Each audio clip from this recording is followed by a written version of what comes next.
J-Wave Across the Sky をお聞きの皆さん、こんにちは。ピアニストの住野隼人です。東京建物 Music of the Spheres、 宇宙には人には聞こえない音楽がある。このコーナーはニューヨークを拠点に活動する僕住野隼人が音楽を通した様々な出会いを語るひとときをお送りしています。今回はベルリンからお届けしています。 LA からベルリンに、戻ってきまして、とあるレコーディングで、しばらく滞在しているんですけれども、そうですね、イタリアの話をしていなかったなと思って、3週間前ぐらいですかね、イタリアのスポレートというところの街で、開催されているスポレート音楽祭に参加しておりました。スポレートという街はローマから1時間半ぐらいですかね、車で。小さな街なんですが、街全体が音楽祭になっているような、街総出でのいろんな場所で行われるようなタイプのフェスティバルでして、でその中の昔からある伝統的な劇場で、僕は演奏させていただいたんですけれども、ピアノリサイタルですね。びっくりしたのは、リハーサルで初めて劇場に入った時に、ステージがなんか傾いてるんですよね。客席側に向かって少し傾いていて、でもこれ古い劇場だとよくあることらしくて、というのも客席から見た時にステージが限られたスペースでも遠近感を感じやすいようにっていうので、傾いてるというのが最近の劇場だとあんまり少ないらしいんですが、昔の劇場だとよくあるみたいで、結構立ってるのも大変なぐらいなかなか傾いてるんですよ。で、じゃあピアノはどうするんだというと、でびっくりしたのが、ピアノって足が3つあるじゃないですか。で鍵盤の右と左の足、高さが違うんで、その右の足に無理やり下に重しを乗せて、片方だけ重しを乗せることで無理やり平らにしているというね、そんなのありなのかと思ったんですけど、それを無理やり成立させてしまうところがさすがイタリアという感じですよね。で椅子も椅子でちょっとだけ右側に木の板を挟んで無理やり平らにしていて、これでなんか音に影響ないのかなとか思いながら、でも弾くのには少し影響があって、というのも右がちょっと高くなっているので、右足のペダル、ダンパーペダルがいつもよりちょっと高い位置になるんですよね。だから右足をちょっと高くしなければならず大変でした。あと僕はいつもグランドピアノの横にアップライトピアノを置いて、で客席に背を向けながらアップライトピアノを演奏するんですけど、90度横のところに、グランドピアノの90度横に設置してですね、客席に背を向けているということはどういうことかというと、アップライトがもう自分に倒れそうなくらい傾いてるわけですよね。傾いていながら、傾いてる中で弾かなければいけない。これ結構怖かったですね。倒れては来なかったんですけど。でそのスポレートの後はローマに、移動のために一泊しまして、バチカン美術館に行ってまいりました。ちょっと最近古代ギリシャ哲学とかキリスト教に興味があるので、どうしても行ってみたくて、素晴らしかったですね。特にラファエロの間のアテナイの学童っていう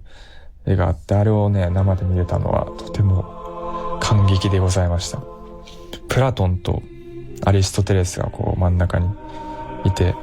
で他にもいろんな哲学者が集っている絵があるんですけど、アベンジャーズみたいな感動がありますね。もう全員いるみたいな、歴史をまじまじとこう見ている感じ。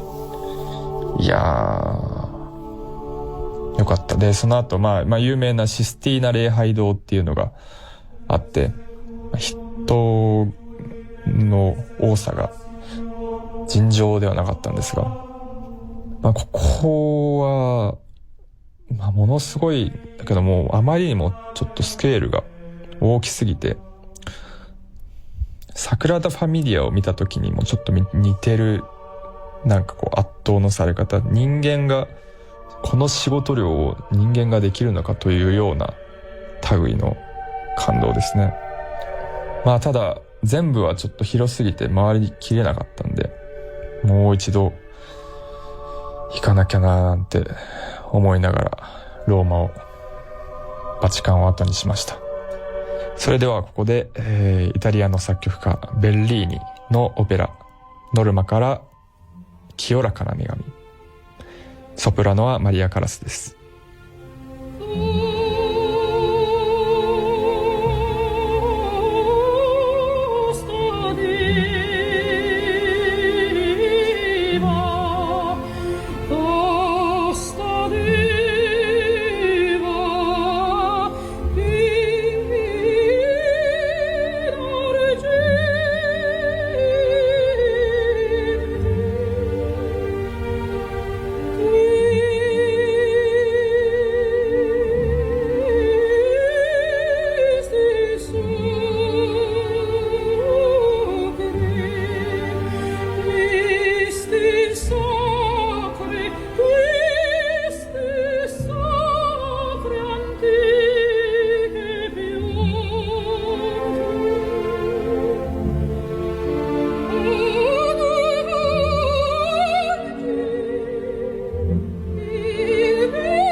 ロサンゼルスに、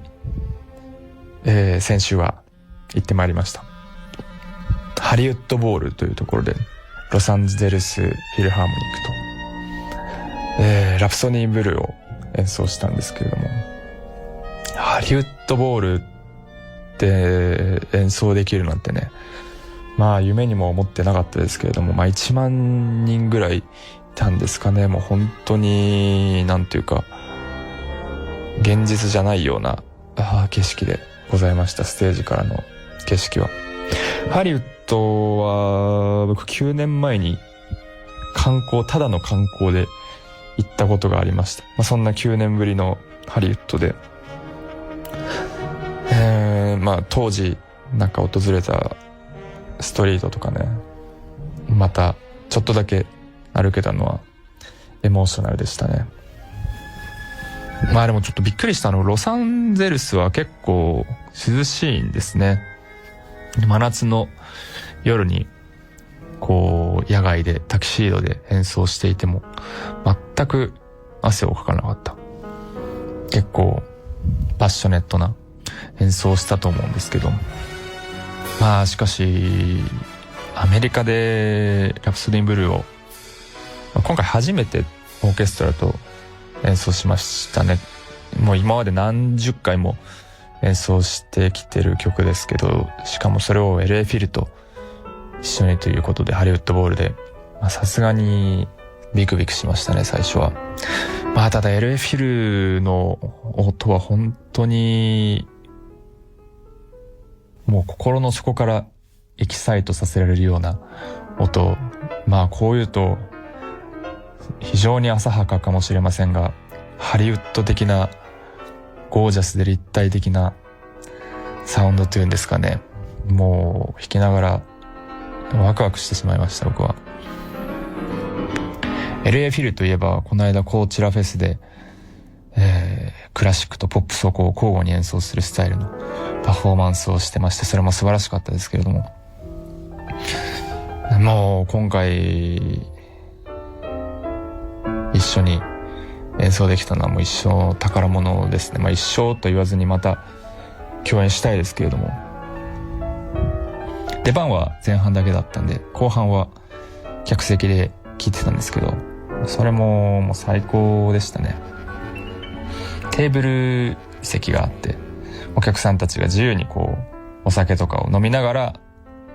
リラックスしながら聴けるというスタイルでして、で全然ジメジメしてないし涼しいんで、音もとっても良くてね、観客としても楽しみました。客席からこうステージ裏に帰ろうとした時に話しかけられて、で皆さんラッパーのリル・ジョンって知ってます？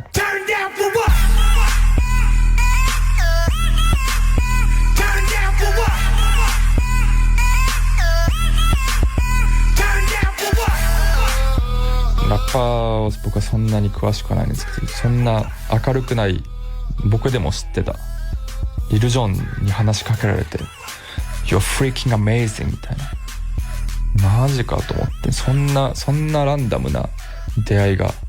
あるんだと思って、さすがハリウッドだなと思いましたね。まあそんなロサンゼルスまた近いうちに来れたらいいなと思います。西海岸はまた行く機会が近いうちにあるけれども、はい、というわけで、そんなロサンゼルスフィルの演奏を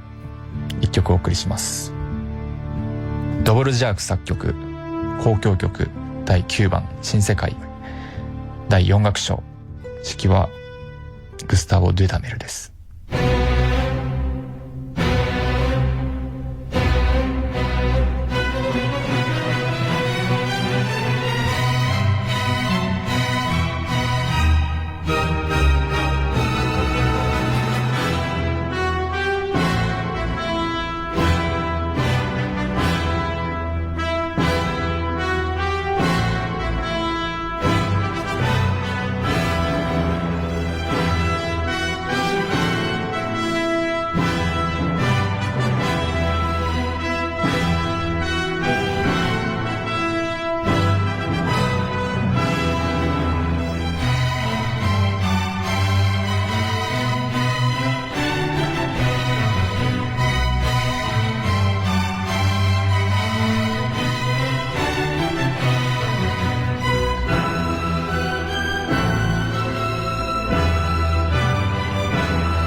住野隼人がお届けしてきました東京建物 Music of the Spheres。そろそろお時間となってしまいました。最後にお知らせです。住野隼人ピアノリサイタルクラシックアリーナ11月29日 K アリーナ横浜で開催です。もう4ヶ月を切ったんですね。東京建物 Music of the Spheres ではオリジナルロゴ入りノートを毎週5名の方にプレゼントします。Across the Sky のウェブサイト右上バナーのメッセージトゥースタジオからノート希望と書いてご応募ください。それでは引き続き小川沙羅さんナビゲートの J-Wave Across the Sky でお楽しみください。来週もこの時間にお会いしましょう。ここまでは住野隼人でした。